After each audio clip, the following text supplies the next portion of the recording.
accidentally sent a rant about a blind date to the crown prince of the Beijing Circle. He blocked my door and coaxed me into calling him hubby. I sent the message to the wrong person. The content was me complaining about my blind date looks like a kappa spirit, thinks like a toad ascending to the throne.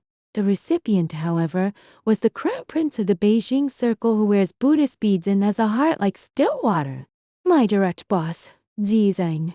3 minutes later, the whole company was spreading rumors that the aloof flower, who never got close to women, was smiling so hard he almost dropped his phone. And as I looked at the other parties typing, at the top of the chat box, I was already thinking about which feng shui treasure land would be best to bury me and my descendants. Who knew he would send a voice message, his voice lazy and playful, keep cursing. I love listening. Chapter 1: The Consequence of Attempting to Assassinate the Boss. We want 3 children. There must be boys and girls. And after marriage, you have to quit your job. My mother is in poor health and doesn't like strangers in the house, so you need to be a full -time housewife. The man sitting opposite said this while using his hand, which had only 3 strands of hair left, to try to cover up the Mediterranean Sea on his head, and then extremely confidently combed it back. Even with the help of hair gel, he stubbornly made one strand curl up with a greasy arc. My hand gripping the glass tightened. Not only were my knuckles white, I felt like my patience was about to explode along with the glass. Mr. Zhu, I took a deep breath, trying to maintain the last shred of dignity as a human. With your monthly salary of 4,500, supporting 3 children, a full -time wife, isn't it a bit? You plan to live through photosynthesis? Xu Wei obviously didn't expect me to fight back. His muddy little eyes, red -rin from long -term staying up late, widened, revealing a row of yellow teeth with Li cleaves stuck to them. Miss Jiang, don't look down on the poor young man. I have a car and a house, and I'm a civil servant. This is top -tier in the marriage market. So many girls are lining up to marry me. I'm giving you a chance because your photo looked good after editing. He got more and more excited as he spoke, even reaching out to pat my hand. Women nowadays are just too realistic. After you pass 25, you won't be worth anything. Before that oily hand touched me, I stood up abruptly. Excuse me, I need to go to the restroom. Hashing into the restroom, I felt like my breakfast was churning in my stomach. If I didn't vent, I was afraid I would explode on the spot and die of a heart attack on this beautiful weekend. I pulled out my phone, opened WeChat, and the pinned avatar at the top was flashing slightly. I didn't look closely. My fingers flew across the 9- grid keyboard, and the input method couldn't keep up with my furious typing speed. Help! I encountered a loophole fish from the Origin of Species. This guy looks too casually made.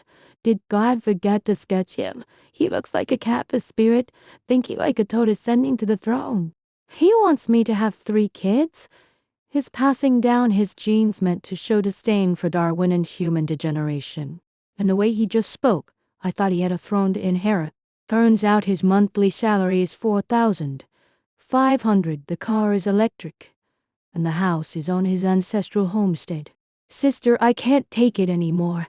I want to spend the rest of my life on this toilet, as long as I don't have to go out and face that foot binding cloth, trying to wrap my brain. Finally, I carefully chose a panda meme sticker that said the rule of law saved you. Click send. Looking at the series of green dialogue boxes on the screen, the suffocating frustration finally subsided by half. Feels good. I turned on the faucet and splashed cold water on my face. The woman in the mirror had a pale face, but her eyes had regained the calmness of a dead pig that isn't afraid of boiling water. Worst case scenario, I'll flip the table when I go back. Who isn't a shrew these days? I wiped my hands and happily turned on the screen again, ready to see how my best friend would join me in cursing that ordinary yet confident man. However, the next second, I felt a chill go straight from my tailbone to the top of my head, freezing me on the spot. That dialogue box. Why is the background black? My best friend and I specifically changed to matching pink Sailor Moon backgrounds to celebrate our single status, didn't we? That avatar. Why isn't it my best friend's wise is this melon ripe? But a string of under the high minus definition screen. Every bead emitted at Arkagar would glow, exuding an aura of strangers keep out, dead people do as they please, black hue in an Agarwood Buddhist beads. My pupils instantly quaked. My gaze slowly moved up and saw that no. It wasn't Best Sister, but Big Boss Kinyama. That moment, I heard the sound of my professional career's aorta rupturing. Xizang, the crown prince of the Beijing Z family, the top boss who transferred to our company 3 months ago. Legend has it that this master cultivated Zen on a mountain for 3 years, eats vegetarian food all year round, and always wears that priceless string of Buddhist beads on his wrist. He looks so abstinent it's like he could achieve Buddhahood on the spot at any time. The whole company knows that Xizang hates two things the most. First, idiots. Second, doing private business on his turf. And now, it's Tuesday, 2:30 p.m. on a statutory workday. Not only did I skip work to go on a blind date, but I also treated him as an emotional trash can, sending a bunch of filthy language with a high mom content, such as toad kappa and foot minus binding cloth. Cold sweat instantly soaked through my back. I trembled as I long minus pressed the message, my fingers shaking as if I had Parkinson's. Recall. Come on. Recall for Grandpa. A gray prompt box popped up on the screen, coldly and ruthlessly pronouncing my death sentence. Sent for more than 2 minutes. Cannot be recalled. I didn't give up and frantically clicked on every message, but all I got was the same cold rejection. I want to call the police and have myself arrested. Just as I was preparing to search the internet for the fastest way to disappear on this planet, my phone vibrated once. That black avatar lit up. Xizang. A simple question mark. The oppressive feeling was so strong I almost knelt down on the spot. Immediately after, the second message arrived. Xizang. A loophole fish from the origin of species. I held my phone. My mind went blank. I wanted to reply saying my account was hacked, or I was writing novel material, but any excuse seemed weak in front of this iron-fisted capitalist. Xizang 2:30, on a blind date. It's over. Slacking off. Confirmed. Stood rigidly on the restroom tiles, feeling the air around me become thin. What came from the other side wasn't text, but my termination notice. No, it was my autopsy report. It vibrated again. This time it was a voice message. I opened it with trembling hands. Xizang's unique low voice, like sandpaper, came out, even through the electric current. That casual laziness and the oppression of a superior came rushing at me. The metaphor is vivid. It seems the work in the design department has buried your talent, John the Talented. Write a 5,000-word species observation report. Since you understand Darwin so well, hand it to me tomorrow. That final faint sound of breath sounded like laughter, and also like he was pondering how to chop me into pieces. I gripped my phone, my legs went weak, and I leaned against the cold tiled wall. 5,000 words? Not fired. Should I kneel and thank him for his grace? Or should I sigh that this Buddha has been possessed? I floated back to my desk like a zombie. The eyes of the whole company were stuck on me, full of curiosity, sympathy, and the meaning of watching a show. Xizang's office was on the top floor, with 4-to- ceiling windows overlooking half of Beijing. At this moment, the frosted glass door was tightly closed, and you couldn't tell if it was calm or a bloodbath inside. I opened the document, typed Species Observation Report as the title, and then stared at the blank page in a daze. What to write? Write about how Zhu Wei's 3 strands of hair stubbornly fought against gravity, or write about how his muddy little eyes burst with mating green light the moment he saw me? Just as I was thinking, the intercom rang. It was Xizang's assistant, her voice as sweet as Sakaran Zhang. Xizang wants you to come up, bring your report. I took a deep breath and pressed the elevator button with the determination of a martyr. The elevator doors opened. Xi Zheng's office was more zen than I had imagined. There was no imagined luxury, only a huge black walnut desk, a tea set, and a piece of calligraphy on the wall. Still waters run deep. Xi Zheng sat behind the desk, holding that string of Buddhist beads in his hand, and looked up at me. He looked even better in person than in photos. His eyebrows and eyes were cool, his nose bridge high, and his thin lips slightly pursed. He really had an abstinent feeling of being out of place in the human world. But at this moment, in those deep black eyes, there was clearly a hint of playfulness. "Where is the report?" he asked, his voice more magnetic than in the voice message. I handed over the printed paper, my hand still shaking. He took it, glanced at it, and suddenly smiled. That smile was faint, but it was like a crack appearing on the ice, revealing the surging spring water underneath. "Cheng Zheng." He called my name, the tail of his voice slightly raised. "Do you think Shu Wei looks like a kappa?" I bit the bulletin, nodded. "Yes." "And what do I look like?" He suddenly stood up, walked around the desk, and stood in front of me, looking down at me. "Like what?" My brain short-minus circuited, and I blurted out, "Like a Buddha descending to the mortal world." He raised an eyebrow. "Buddha?" I hurriedly tried to make amends. No, an exiled immortal, an exiled immortal." He chuckled softly and suddenly leaned over, approaching my ear. His warm breath brushed against my earlobe. "Then do you think this exiled immortal was to ascend the throne?"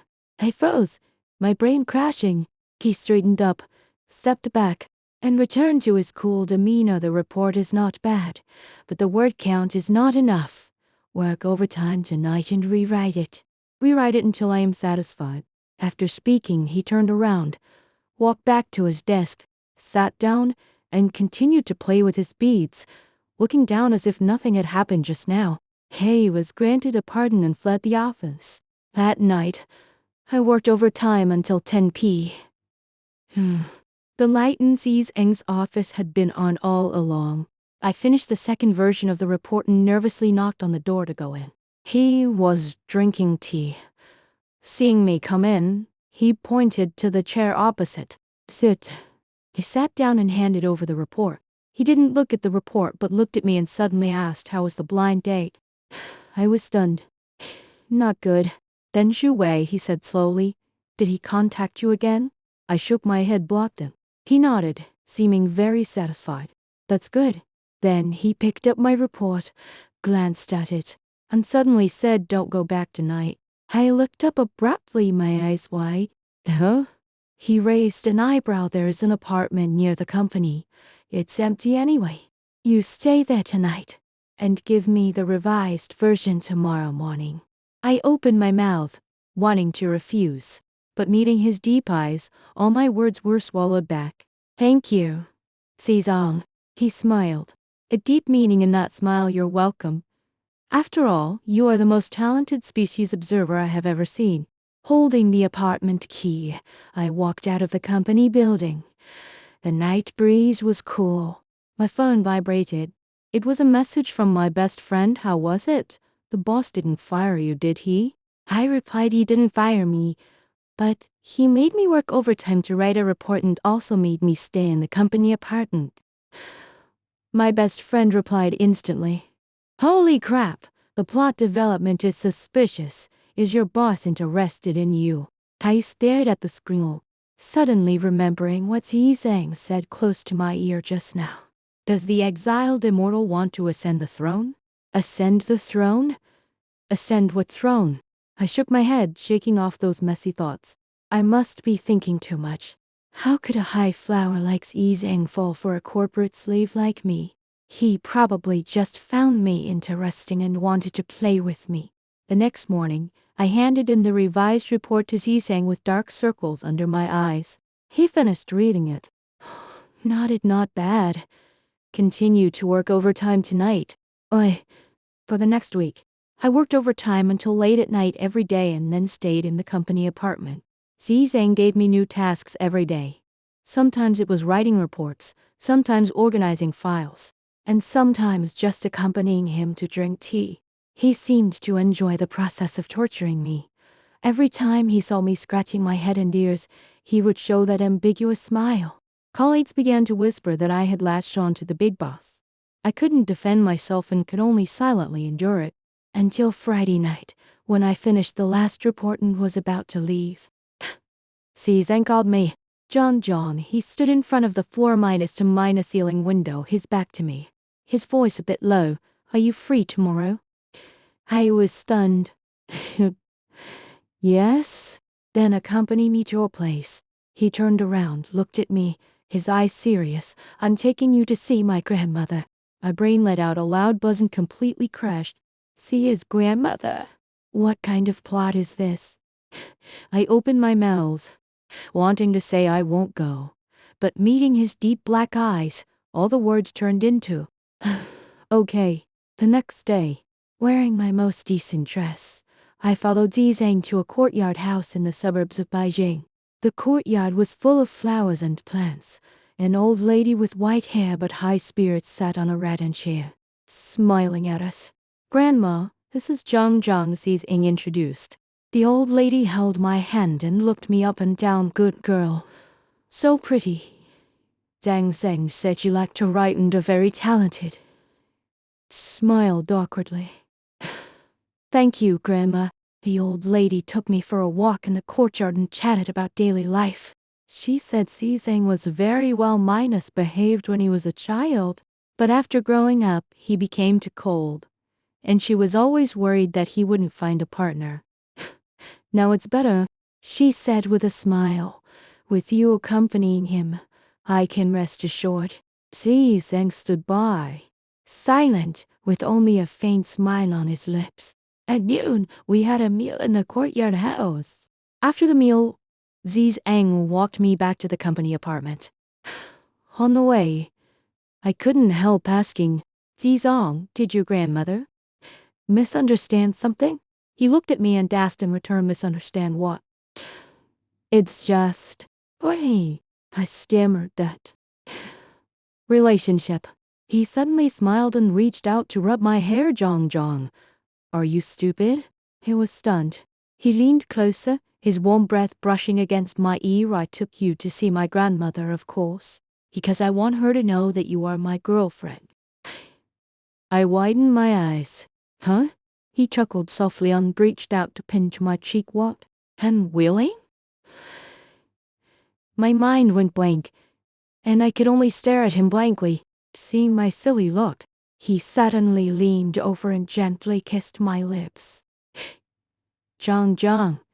His voice was low. I like you. From the moment you sent the wrong message, I liked you. The plot development is too fast, right? Before I could react, he had straightened up and returned to his cool appearance. No overtime tonight. Rest well. I'll pick you up tomorrow. After speaking, he turned and left, leaving me alone in the wind, confused. I touched my lips where he had kissed me. I had only one thought in my mind. This Buddha has indeed been possessed. But it seems not bad. After all, who wouldn't want to be pursued by a boss who looks like an exiled immortal and is willing to accompany you to write reports? I smiled, turned around, and walked into the apartment. Tonight, I can probably have a good dream.